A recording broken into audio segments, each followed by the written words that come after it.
Yes, beta. Chapter 11, that is understanding quadrilateral. In understanding quadrilateral, we have to recall something that you have done already. देखो, quadrilateral means four sides. Quadrilateral means four sides will be present in a figure. और just इतना recall करना है कि curve मतलब टेढ़े मेढ़े जो स्ट्रक्चर्स दिखते हैं, that is known as curve. There are two types of curve, closed curve और ओपन कर्व. जहाँ से हमारा इनिशियल पॉइंट स्टार्ट होता है और वहीं आके वापस एंड पॉइंट बन जाए, दैट इज क्लोज्ड कर्व. और जहाँ कहीं भी मेरा इनिशियल पॉइंट और एंड पॉइंट का कोई मीटिंग ना हो, that is known as open curve. जब मेरा ओपन पॉइंट फर्स्ट पॉइंट और लास्ट पॉइंट नहीं मिलता है, दैट इज ओपन कर्व. और जहाँ मेरा शुरुआत फर्स्ट पॉइंट मिल जाता है और वहीं आके वापस मिल जाते हैं दोनों points, that is closed curve. ठीक है बेटा. उसके बाद एक वर्ड आता है अपना, that is polygon. Poly word जो है दो वर्ड से मिलकर बना है. पॉली मीन्स मैनी और gonus means corner. Gonus means corner. तो कितने कॉर्नर्स हैं, that you have to ask. कितने कॉर्नर्स, जैसे आपका ये देखो, पॉली मीन्स मैनी और गॉनस मीन्स कॉर्नर्स. कितने लाइन सेगमेंट से मिलकर बना है, दैट इज पॉलीगॉन. देखो अब जैसे इसके कितने कॉर्नर्स हैं, 1 2 3 4 5, तो पेंटागन हो गया ये बेटा. पीछे गॉन लग जाता है और आगे 5 पेंटागन लग जाता है. ठीक है. टाइप्स ऑफ पॉलीगॉन की बात करते हैं तो हम रेगुलर पॉलीगॉन की बात करते हैं. द रेगुलर पॉलीगॉन वो होता है जिसमें सारी साइड्स और सारे एंगल्स इक्वल होते हैं. ऑल साइड्स और ऑल एंगल्स आर इक्वल. बेटा it will be come in MCQ कि regular which is the regular polygon. Options are equilateral triangle, rectangle, quadrilateral, anything like that. So you have to tick one, equilateral triangle. ठीक है. The next one, convex polygon. convex polygon बेटा इसके अंदर जो line segments होते हैं वो अंदर की तरफ होते हैं. ठीक है. इसमें जब आप डायगोनल खींचते हो तो डायगोनल जो होता है ना बेटा, एक पॉइंट से दूसरे पॉइंट तक जाना चाहिए, लेकिन एडजेसेंट पॉइंट को कनेक्ट नहीं करता. अब आप बोलोगे मैम डायगोनल क्या होता है, तो बेटा डायगोनल जैसे मैंने कोई फिगर बनाया, ठीक है, तो जैसे ये वाला पॉइंट और ये पॉइंट एडजेसेंट है. एडजेसेंट मतलब जस्ट पास है, तो मैं इसको इससे नहीं मिलाऊंगी. एडजेसेंट को छोड़ के, एडजेसेंट पॉइंट्स को छोड़ के, मतलब इस वाले पॉइंट को भी छोड़ के जहाँ जहाँ ये जाएगा, that is known as diagonal. That is known as diagonal. Adjacent point को छोड़ के जहाँ भी ये मीट करता है, that is known as diagonal. तो हमको डायगोनल ड्रॉ करके बताने हैं कि कॉन्वेक्स पॉलीगॉन में कितने डायगोनल्स बन सकते हैं. ठीक है. The next question is like the thing, next one is convex concave polygon. Concave polygon जो होता है उसमें कोई इंटरनल डायगोनल्स नहीं होते हैं, सारे डायगोनल आउटसाइड लाई करते हैं. ठीक है. ये टेबल बहुत इंपॉर्टेंट है बेटा. इसके अंदर आपको साइड्स पढ़ने हैं कि ट्राइंगल में कितनी साइड्स होती हैं, 3. क्वाड्रिलेटरल में 4 साइड्स, पेंटागन में 5 साइड्स, हेक्सागन में 6 साइड्स, हेप्टागन में 7 साइड, ऑक्टागन में 8, नैनोगन में 9, डेकागन में 10, हैंड डेकागन में 11, डो डेकागन मतलब डो मतलब 2 और डेकागन मतलब 10, तो 10 + 2 12 हो गया. ठीक है. These are about the exercises, general information. अब बेटा एक्सरसाइज 11.1 आती है. इसमें ऐसा कोई खास इंपॉर्टेंट क्वेश्चन है नहीं, जो है वो मैं बता देती हूँ. इसके अंदर आपको क्लोज और ओपन आइडेंटिफाई करना है. इसमें देखो ओपन है ये, ठीक है, that is open curve. That is close curve, that is close. बेटा देखो जहाँ से शुरू हुआ था वहीं आके वापस ये पॉइंट खत्म थी, तो क्लोज ही होएगा ना. ठीक है. That is open close, open close. ठीक है. अब इसके अंदर आपको कॉन्वेक्स और कॉन्वेक्स पॉलीगॉन बताना है जिसके अंदर डायगोनल्स मिलते होंगे एक पॉइंट को छोड़कर. तो ये आपके क्या है, convex, concave, convex, convex, convex. ठीक है. अब ये वाले इसमें एक सिंपल क्लोज्ड कर्व बनाना है आपको, जिसमें लाइन सेगमेंट्स ड्रॉ करने हैं, कितने डायगोनल्स बनेंगे इस तरीके से बताना है. सबसे इंपॉर्टेंट क्वेश्चन आता है 5th one, find the number of diagonal in equilateral triangle. बेटा इक्विलेटरल ट्रायंगल क्या होता है बताओ जल्दी से. All 3 sides are equal, all 3 sides are equal. तो इसके अंदर अपन को डायगोनल्स बताने हैं. देखो क्वाड्रिलेटरल में ना, इक्विलेटरल ट्रायंगल में कैसे बनाएंगे. ये इक्विलेटरल ट्रायंगल बनाया मैंने, इसमें डायगोनल बताओ. तो बेटा डायगोनल मतलब एडजेसेंट साइड ये है, एक पॉइंट से दूसरे पॉइंट पे मिलना चाहिए. तो मेरे हिसाब से इसके अंदर कोई भी डायगोनल नहीं होना चाहिए. को मैंने क्या कहा था, एक पॉइंट से एडजेसेंट पॉइंट छोड़ के ये दोनों ही एडजेसेंट हो गए, एक ही लाइन पे दोनों पॉइंट आ रहे हैं, तो इसमें डायगोनल नहीं बनेगा. तो इट्स मीन 0 डायगोनल. ठीक है. नेक्स्ट आता है पेंटागन. 1 2 3 4, गलती हो गई,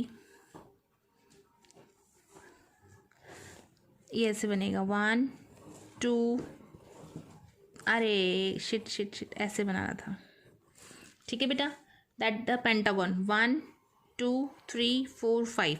अब देखो ये दोनों एडजेसेंट है इसके लिए, तो ये डायगोनल यहाँ बनेगा 1, ये यहाँ बनेगा 2। ठीक है, अब इस पॉइंट पे आओ तो इन दोनों को नहीं टच करेगा, ये इसको करेगा 3 और ये 4।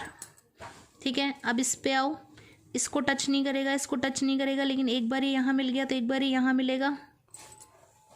ठीक है, इस वाले को देख लो, इन दोनों को छोड़ दिया, दोनों पे मिल गया, तो कितने डायगोनल्स हो गए इसके अंदर 1 2 3 4 और 5।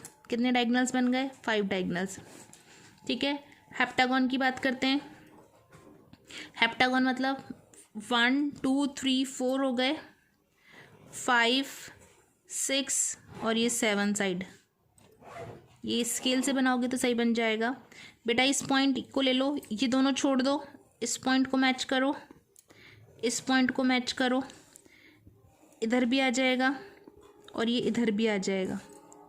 ठीक है, अब इस पॉइंट को ले लो, इन दोनों को छोड़ दो, 1 पॉइंट 2 पॉइंट 3 पॉइंट और ये 4 पॉइंट। ठीक है, अब इसको ले लो, इसको छोड़ दो, इसको छोड़ दो, यहाँ मैच कर लिया 1 पॉइंट, ये 2 पॉइंट, ये 3 पॉइंट और ये आपका 4 पॉइंट। ठीक है, इस पे आ जाओ, इसको छोड़ दो, इसको छोड़ दो और इसको छोड़ दो, एक मीट हो गया, दूसरा भी मीट हो गया, ये तीसरा इससे मीट कर दो और ये चौथा इससे मीट कर दो। ठीक है, ऐसे डायगोनल्स बनाने हैं। Okay, then afterward you have to count कि कितने बन गए। एक पॉइंट को ले लो और आजू बाजू के दोनों छोड़ दो और फिर उनको मीट करते चलो। इधर से देखो बेटा, इन दोनों को छोड़ दिया, इससे मिल गया, इससे मिल गया, इससे मिल गया, इससे नहीं मिला। ठीक है, ऐसे करके डायगोनल्स गिनना है। Okay, so just count and right.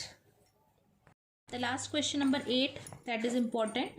Remaining 6 and 7 just leave it. It will not come in exam, but just you have to do question number 8. Find the sum of interior angle. बेटा interior angle के लिए एक हमें सम of interior angle निकालना है। सम of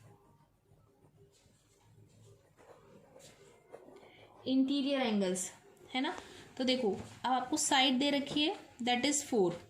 इसका एक formula होता है बेटा सम ऑफ इंटीरियर एंगल्स का। सम ऑफ इंटीरियर एंगल निकालने का फॉर्मूला होता है n-2 upon n multiply by 180 degree. ठीक है, अब यहाँ n कितना दे रखा है आपको 2, ये a है, तो 4 - 2 upon 4 multiply by 180, 2 upon 4 multiply by 180, 4 1 ज़ा 4, 4 4 ज़ा 16, 25 बार इसको मल्टीप्लाई करोगे तो कितना आ गया इंटीरियर एंगल का सम आपके पास 90 डिग्री आ गया। ठीक है, नेक्स्ट क्वेश्चन आपके पास में आता है। नेक्स्ट क्वेश्चन 6 साइड्स B1 है ना बेटा, इसके लिए भी वही फॉर्मूला लगाएंगे n-2 upon n multiply by 180। ठीक है, तो 6 - 2 upon 6 multiply by 180, 4 upon 6 multiply by 180, 1 जा और 30, तो कितना आ गया आपके पास 120 डिग्री। क्वेश्चन नंबर सी का 8 sides, same formula we will follow n-2 upon n multiply by 180 degree, 8 - 2 upon 8 multiply by 180, 6 upon 8 multiply by 180, 4 जा और ये 90, 4 2 बार, दिस 3 बार, 2 1 ज़ा दिस 45, मल्टीप्लाई कर लो 45 को 3 से, 3 5 ज़ा 15 का 5 1, 3 4 ज़ा 12, 135 डिग्री। ठीक है, अब नेक्स्ट आता है आपके पास 6 साइड हो गया, ये थे last 12 sides. That is question number D. 8 का डी है ये, 8 क्वेश्चन कर रही हूँ मैं। Okay, now again n minus two upon N multiply by 180, 12 minus two upon 12 equals to 180, 12 में से 2 गए तो 10 अपॉन 12 इंटू 180, 12 6 और ये आपका जाएगा 90। ठीक है, 3 से करते हैं, 2 30 1 15, मल्टीप्लाई करेंगे तो आंसर विल बी 150 डिग्री। ये students question number 9। In question number 9 we have to find out interior angle दे रखा है ना, we have to find out side. अब हमें एन निकालना है, अब तक हमको एन दे रखा था, है ना बेटा। अब क्या करेंगे, 108 दे रखा है डिग्री ए। क्या फॉर्मूला था इंटीरियर एंगल का, n minus two upon N multiply by 180। अब इंटीरियर एंगल के नीचे इंटीरियर एंगल लिख लो, 108 equals to n minus two upon N multiply by 180। इस 180 को नीचे ले जाओ, equals to n minus two upon N. ठीक है, इसको आप काट सकते हो, 2 की टेबल से काट लो, 54 90 अगेन बाय 5 उससे काट लेते हैं डायरेक्ट, 6 से सॉरी 9 से, 9 6 54, 10 जा। अभी और कट सकता है, काटना चाहते हो तो काट लो। दिस टाइम 3 बार, 2 3 जा, 2 5 जा।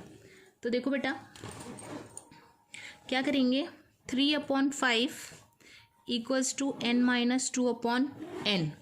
अब बाय क्रॉस मल्टीप्लाई इस 5 को ऊपर ले जाओ और इस n को इधर ले जाओ, तो 3n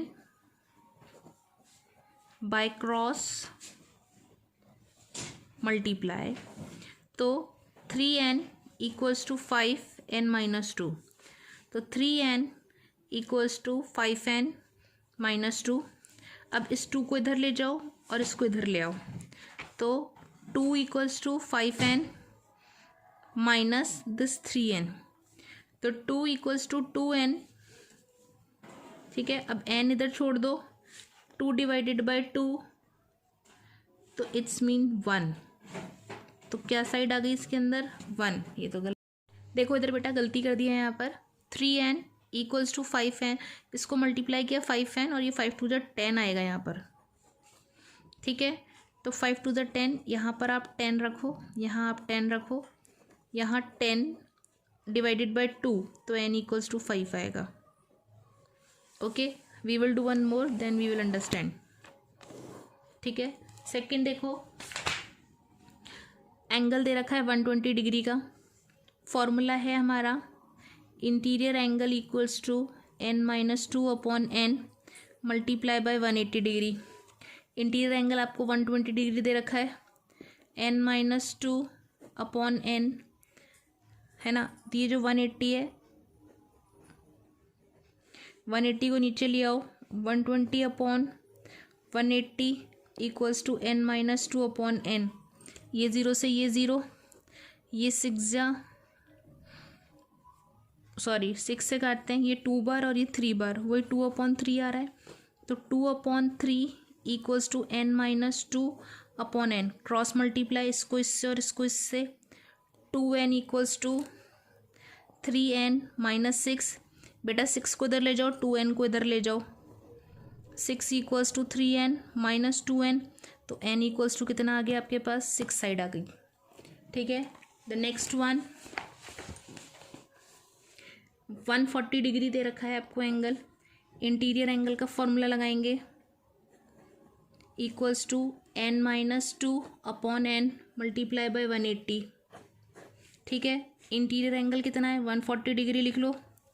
n कितना दे रखा है, n तो निकालना है, n minus two upon N, n ऐसे के ऐसे ही, इस 180 को नीचे ले जाओ, ये 0 से ये 0, 2 की टेबल से काटते हैं, 7 जा और ये 9 जा, 7 अपॉन 9 equals to n minus two upon N.